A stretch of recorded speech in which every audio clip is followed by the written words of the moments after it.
احرام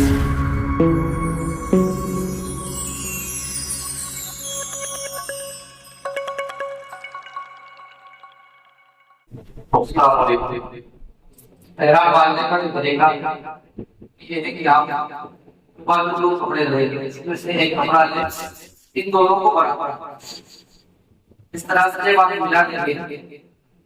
اس کے بعد آپ اس کو یہاں لے آئیں، اس کو یہاں رکھ کے پھر سر سے اس کو یہاں اس کے بعد ادھر اور یہاں سے اس طرح سے تھوڑی سی آپ کر لیں تاکہ آپ کی چلنے میں کوئی دقت نہیں. اور اس کو تھوڑا سا جب آپ باندھیں تو جس وقت آپ احرام باندھیں تو تھوڑا سا پیٹ کو اندر کر لیں تاکہ اس سے کیا رہے گا کہ آپ کا تھوڑا ٹائٹ ہو جائے گا، اس میں کوئی دقت نہیں ہے. اس کا سیدھا سب سے پہلے آپ کو ایک دوبارہ یہ دونوں اس کو ہم نے پکڑا یہاں سے دینے کے بعد یہ آ جائے اور اس طرح سے ہو جائے جو آپ کا رہے گا وہ یہ ہے چادر. ایک چیز ہوتی ہے پینٹ، آپ جب پینٹ لگائیں گے تو سب سے پہلے تو آپ نیت یہ رکھیں پینٹ کے تعلق سے کہ اس کو میں اپنی ضروریات کے حساب سے استعمال کروں. میرا موبائل رکھتا ہے، پیسہ رکھتا، اس نیت سے آپ اس پینٹ کا استعمال کریں. آپ اپنی نیت میں اس چیز کو کریں تو شامل نہ کریں کہ اس سے میں اپنے احرام کو روکوں. اگر آپ نے اس کو اس نیت سے شامل کیا کہ مجھے اپنا احرام کرنا ہے تو آپ کے اوپر دم لازم آ جائے گا، ہے نا. اس لیے آپ اس پینٹ کا جب استعمال کریں تو اس نیت سے کریں کہ اس کے اندر اپنا موبائل، اپنا پیسہ، ضرورت کا سامان رکھنا. اس پینٹ کو باندھ کر کے آپ اپنا سامان وغیرہ یہ چاہتا ہے. آپ احرام یہی سے باندھیں گے تو آپ جب یہاں سے احرام باندھیں تو آپ اس طرح سے احرام باندھنے کے بعد آپ 2 رکعت نماز احرام کے لیے سے اور جب آپ نیت نماز کے لیے باندھیں، نماز پڑھیں اس احرام کی کپڑے کو اس طرح سے لے لیں اور نیت اس طرح سے لکھیں اور تھوڑا سا آپ اپنے ہاتھ کو اس طرح سے لے لیں تاکہ جب آپ اپنے کانوں کو ہاتھ دے جائیں تو آپ کو یہ ریٹ ملے گا کھلا ہے نا. اگر آپ ڈائریکٹ اس طرح سے کرتے کھلا رہے گا، اس سے آپ تھوڑا سا اپنا ہاتھ اس طرح سے نیت. اور جب ہم کعبہ شریف پہنچیں گے، کعبہ شریف جب جائیں گے تو اپنی نگاہوں کو نیچی کر کے کعبہ شریف کی طرف بڑھیں. جب محسوس ہو جائے کہ کعبہ شریف قریب تو اپنی نگاہوں کو نیچے کریں اور سبحان اللہ والحمدللہ ولا الہ الا اللہ واللہ اکبر پڑھیں.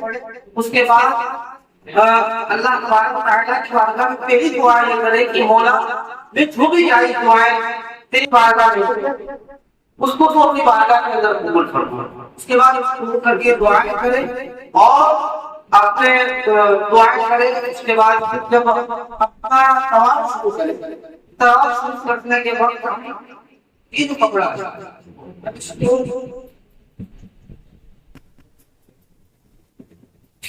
اس طرح سے اپنے اس گنجے کو ایک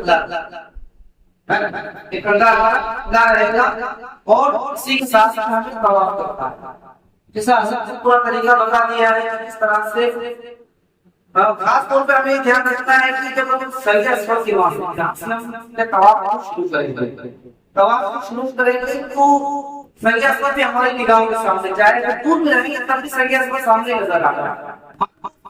دن کی وجہ سے اگر ہمیں کوئی دقت ہوتی تو اسی کے سامنے ارے لائٹ لگی اسی کے برابر میں آئے اور ہم استلام کر کے اور استلام فرض ہو گئی کہ اپنے کانوں کے برابر آپ لے جائیں اس طرح سے استلام کریں اور وہاں سے اپنے طواف کو شروع کریں. جب ہم طواف کو شروع کریں گے تو کچھ دور ہم پہلے جو چکر ہے اس میں تھوڑا سا تیز چلیں اور پنجوں کے بل چلنے کی کوشش کریں. اگر مان لو نہیں چل پائے تو کوئی دقت نہیں ہے, حساب سے آپ کا وقت نہیں. آپ پہلا چکر مکمل کریں تو پہلے چکر میں آپ سلمہ پڑھتے رہے اور ربنا آتنا فی الدنیا حسنۃ وفی الآخرۃ حسنۃ وقنا عذاب النار, یہ دعا پڑھتے رہے. اور پھر جو دعائیں یاد ہو آپ کو دعائیں پڑھتے رہے. آپ پہلا چکر مکمل کر کے جب واپس صحیح کے سامنے آئیں گے تب پھر آپ واپس استعلام کریں گے اسی طرح سے. پھر وہاں سے شروع کریں گے. پھر اگر آپ گنجائش بنتی تھوڑا رمق کریں, تھوڑا دوڑے. اس کے بعد دوسرا ثواب بھی آپ اسی طرح سے اپنا مکمل کرتے رہے. دعائیں یاد ہو دعائیں پڑھے, پر دعائیں یاد نہیں ہے. تیسرا سلمہ ربنا آتنا فی الدنیا حسنۃ وفی الآخرۃ حسنۃ وقنا عذاب النار پڑھتے رہے. دوسرا ثواب مکمل کریں, دوسرا پھیرا مکمل کریں. پھر اس طرح کریں. تیسرے پھیرے میں بھی ہم اسی طرح سے پنجوں کے بل کوشش کریں توڑنے کی, تھوڑا تیز چلتے. اگر چل سکے تو ٹھیک ہے, نہیں تو آپ انداز میں چلتے چلتے تیسرا سلام مکمل کریں. اب جب چوتھا پھیرا ہے اگر ہم پہلے تین میں نہیں توڑ پائے تو سوچیں کہ ہم اب توڑے. اب آپ کو اجازت نہیں, اب آپ کو اپنے نارملی چال چل کر کے باقی کی جو چار پھیرے ہیں اس کو آپ کو مکمل کرنا ہے. اور مسئلہ آیا تو یہی تھا کہ چار کے پھیرے ہو گئے, اس کے بعد آپ کو یہ کہ حاجت ہو گئی یا وضو ٹوٹ گیا یا کچھ بھی ہوا تو آپ کے لیے ممکن یہ کہ چار پھیرے اگر مکمل ہو گئے ہیں تو آپ وضو بنا کر کے آئے. چار پھیرے کے بعد سے آپ جہاں سے جتنے باقی چار ہو گئے یا پانچ ہو گئے تو اس کے بعد جو باقی ہے اس کو آپ مکمل کریں.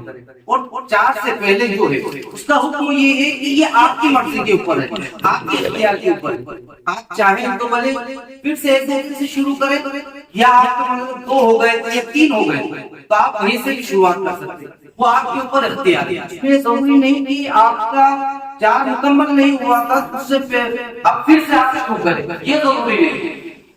وہ آپ کی اختیار ہے. اگر آپ کو لگے کہ یہ شروع سے ہی کروں تو آپ شروع سے کر سکتے ہیں. آپ کو لگے کہ میرے تین پھیرے مکمل ہو گئے تھے تین سے آگے کروں تو بھی کر سکتے ہیں.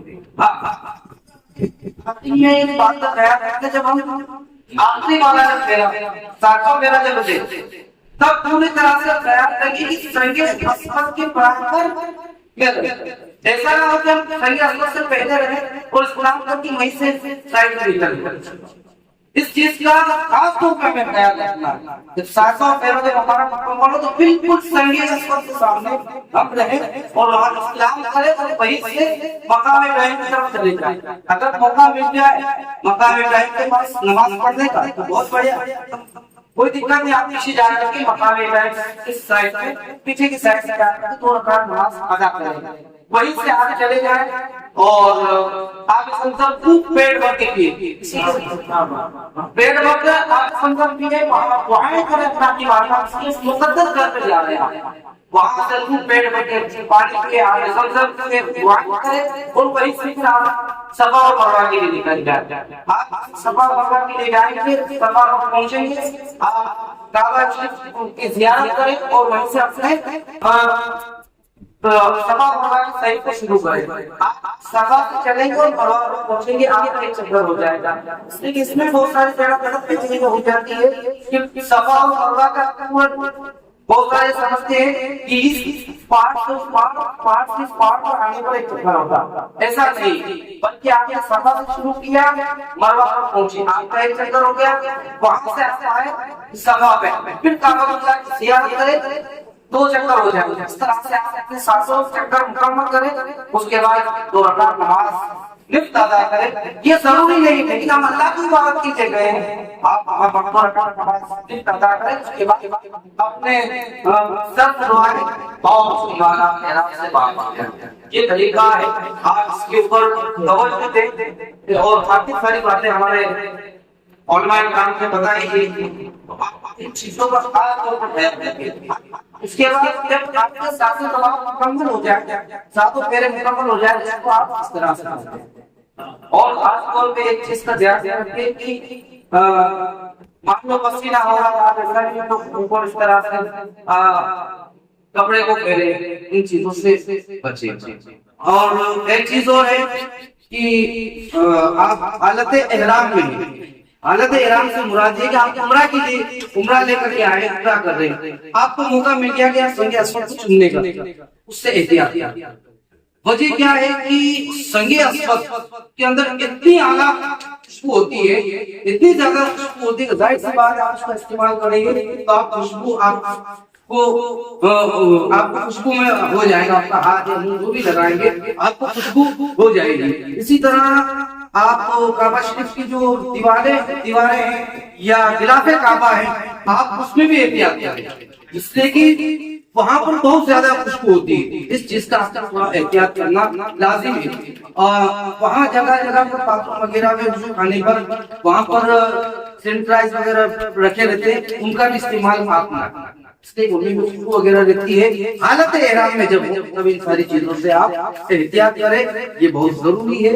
اس لیے کہ کہیں ایسا نہ ہو کہ ہماری نادانی میں, ہماری غلط فہمی کی وجہ سے ہم گناہ کے شکار ہو جائیں یا ہمارا دم لازم آ جائے. یہ چیزیں ہیں اس کے اوپر آپ عمل کریں. اللہ تبارک و تعالیٰ کی بارگاہ میں دعا کرتا ہوں اللہ کہ ہم سب کو اس مقدس گھر کی زیارت عطا فرمائے, اور میرے کہنے میں کوئی غلطی ہو تو میں اللہ تبارک و تعالیٰ کی بارگاہ میں دعا کرتا ہوں. استغفر اللہ ربی وصلی اللہ علیہ وسلم.